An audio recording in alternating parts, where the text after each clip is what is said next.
Right now, I'm in the regional hospital of Herat province. As you can see, the crowd has been mad here, and emergency tents for those who have been injured.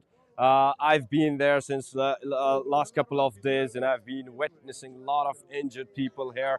And the authorities, as you can see, the director for the regional hospital of Herat is here with his team, and he's visiting the injured. We will be going now inside and see how the situation, what is the situation of the injured in this area. So it's a desperate situation, really difficult and hard time for all these people. They've been brought here from Herat's different districts, even from some neighboring countries like Farah and Ghor. So this is the situation. As you can see, there are hundreds of injured people. Most of them are children and women, and they are still in grief because most of them have lost most of their family members. And I've been visiting to the area that was totally ruined. More than 10 villages in the area, only in Zindajan district, which is in southwest of the Herat province. People were still mourning, and grief continues in this area. Even most of them have no idea how many family members of their families are still alive or not. But the dead bodies still under the debris, and the search operation continue. It's a little bit slower because of the limited resources, but it carries on. And some international and national agencies are on the ground to help people in need. But the area was totally evacuated. As you can see here, unfortunately, this is the worst case scenario ever.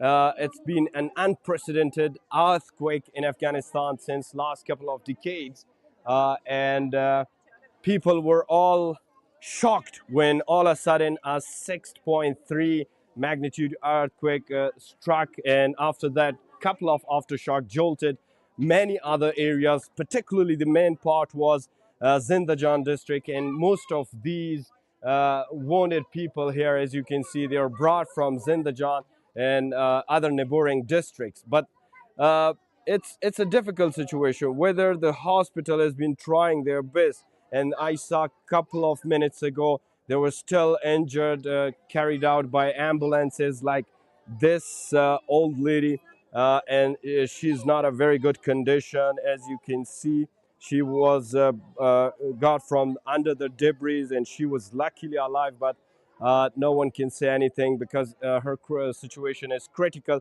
There are many more like her, and I was told by the medics here in this hospital that last night more than 5 other people died because of the deep and serious wounds.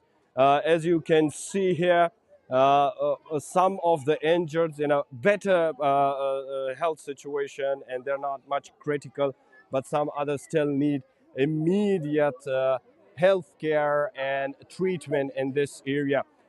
Different organizations, including the Afghan Red Crescent Society, the Health Ministry, the WHO, and also the Doctors Without Borders, or here to help and assess the people in need.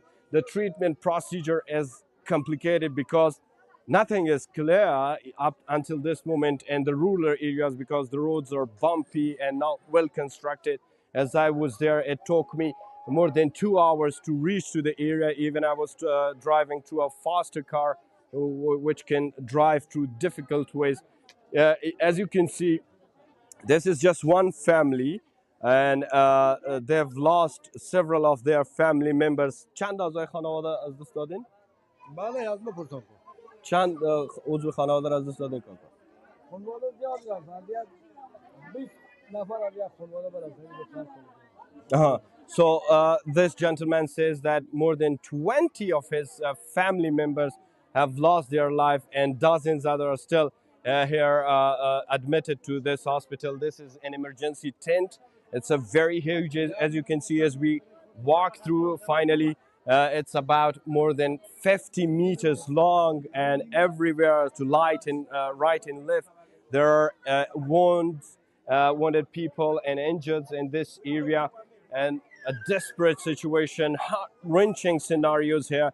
As you can see, mothers are sitting besides their children in this area, and they've been grieving. As I said, most of them even don't have any idea how many family members they have lost, because they have no idea from the area when they were, most of them brought here, they were not in conscience. And yet some of the family members who knew that they have lost many of the family members are not telling now, because of the possible shocks and psychological traumas that is possible in such a difficult situation. I was also in other healthcare facilities, including the 207th Al Farouk, and there were containers of dead bodies, and it was a shocking and tragic situation that I experienced, and I've been experiencing since the last 3 years, that 3 days that I'm here. As you can see, the nurses, the medics, and doctors are visiting this area every moment, and yet other people are still under the bare sky outside this tent, well, because of the lack of the facilities.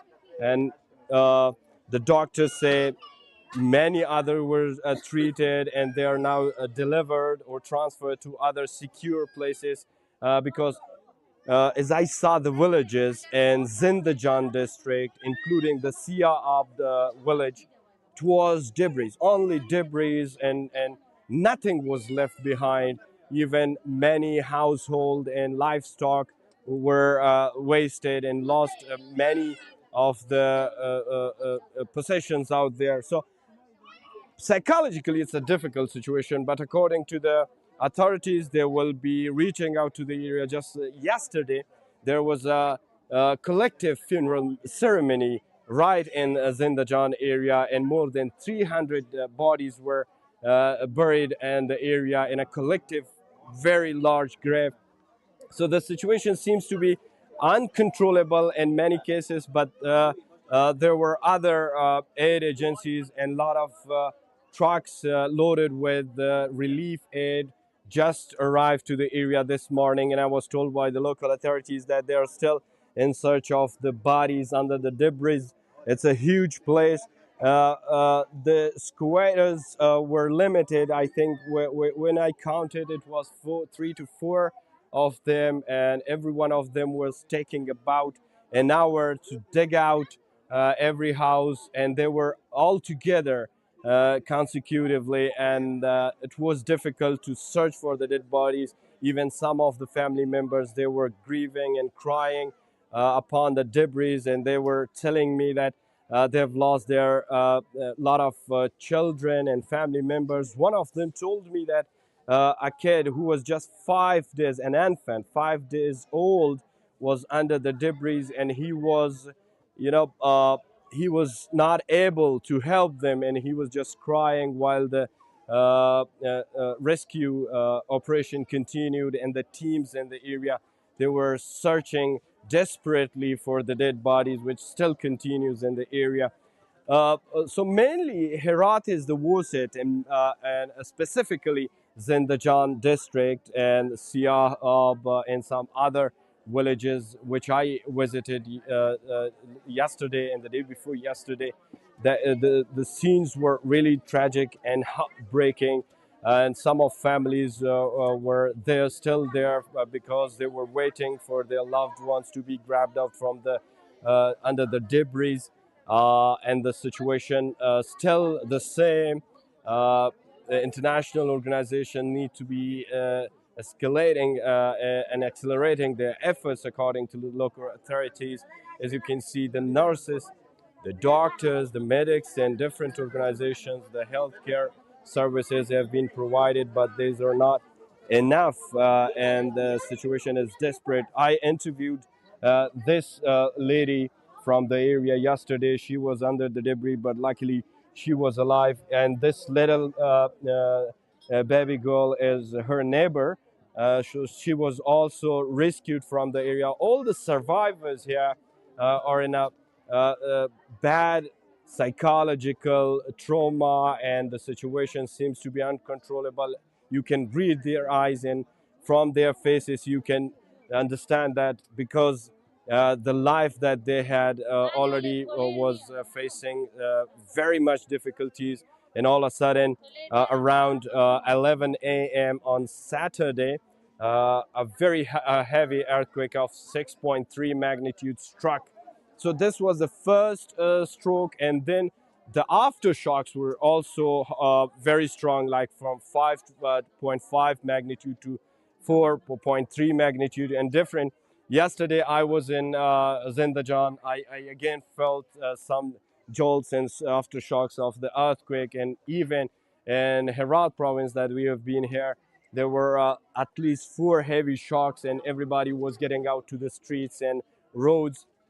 So as you can see, X-ray reports are here again for different families. So the medics and doctors visit this area regularly, and after scanning and printing some recent documents, they're in search of any serious injury. And if there is any serious injury, so these people are brought to the ICUs, and special treatment was given to them. These people. Uh, I can see children. They are sleepy, tired, and frustrated. Women and the elderly men, like this, or you can see, is in a desperate situation. An eye injury has been occurred to him.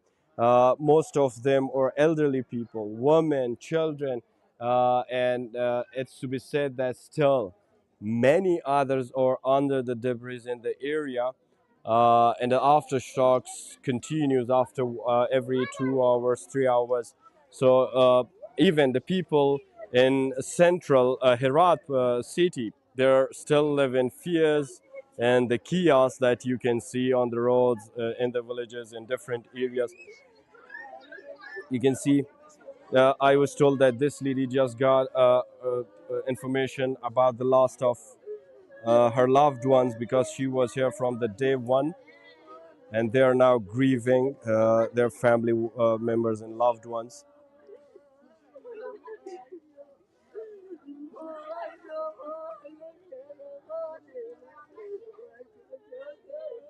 So as much as we see the scenes, it only tells us a tragedy and a story of a tragic and traumatic situation, uh, particularly in this huge tent about 50 meters long.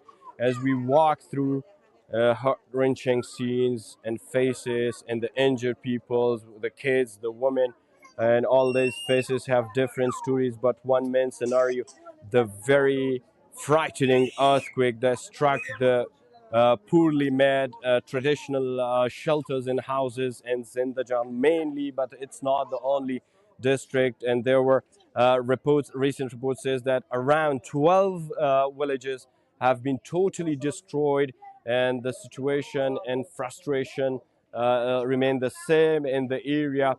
That seems to be uh, uh, it needs more attention from the particularly international organizations such as WHO, WFP, because they need nutrition, they need clean drinking water, they need sanitation, and of course shelter problem. According to the acting health minister, as I was talking yesterday with him, he told me that there are two plans. One is emergency plan, that they want to reach out the people, and first of all saving those who have survived is the first step. Secondly, treating the injured, like in this health facility and the regional hospital of Herat province. This is the priority for them. And in the mid and long term, reconstructing the shelters, or specifying some other places for these people to live in, is another object that they will be searching for a long time. So uh, the scenario continues. I'm covering different parts of the scenario, and as you can see, every moment there is a new injured person arriving in this area, and the nurses and health workers, they have been trying to help them as much as possible. So thanks for watching. We'll be following different more angles. Keep watching CGTN.